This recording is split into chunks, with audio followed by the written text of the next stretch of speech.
আল্লাহ নবী সাল্লাল্লাহু আলাইহি সাল্লাম সোমবার দিন ইন্তেকালের দিন নবীজি ইন্তেকালের পূর্বে 23 ওয়াক্ত নামাজ জামাতের সাথে নিজে ইমামতি করে পড়াইতে পারেন নাই। হযরত আবু বকর সিদ্দিক ইমামতি করছেন। নবীজির হায়াত থাকা এতটা অসুস্থ ছিলেন, উঠতেই পারেন না। শেষ দিন সোমবার ফজরের ওয়াক্তে আল্লাহ নবী সাল্লাল্লাহু আলাইহি ওয়াসাল্লাম মসজিদে নামাজ শুরু হয়েছে ফজর। নবীজি ওনার স্ত্রী আয়েশা রাদিয়াল্লাহু তাআলা আনহা ওনার পিঠে বুকে মাথা রেখেছিলেন। নবীজি বললেন, আয়েশা আমারে সোজা করে বসাও, আমার হুজরার পর্দা সরাও, আমি আমার সাহাবীদের ফজরের নামাজের দৃশ্য দেখব।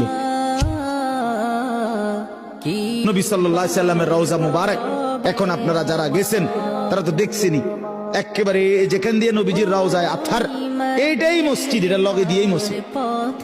তো নবী সাল্লাল্লাহু আলাইহি সাল্লামকে আম্মা জান আয়েশা নবীজির বিবি এরকম কনুইয়ের মধ্যে ঠেস দিয়া বসাইছে, পর্দা সরায় দিছে। আল্লাহ নবী দেখলেন পুরা মসজিদ ভরা। ফজরের নামাজ কোন নামাজ? জোহরের পরে যেটা পড়ে ভোরে। কোন সময়? ভোরে।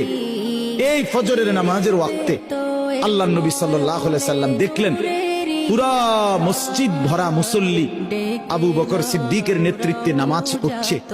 সবাইকে ভরপুর দেখে খোদার কসম কিতাবে লিখছে নবী সাল্লাল্লাহু আলাইহি সাল্লাম চোখের পানি ফেলে দিছে, কানতে কানতে বলছে, আয়েশা আমার 23 বছরের মেহনত সার্থক। আয়েশা আমি বহুত কষ্ট করেছি রে আয়েশা, গত 23টা বছর আমি পাথরের আঘাত সয়েছি, তায়েফে আমার দান শহীদ করছি, আমি পেটের মধ্যে ক্ষুধার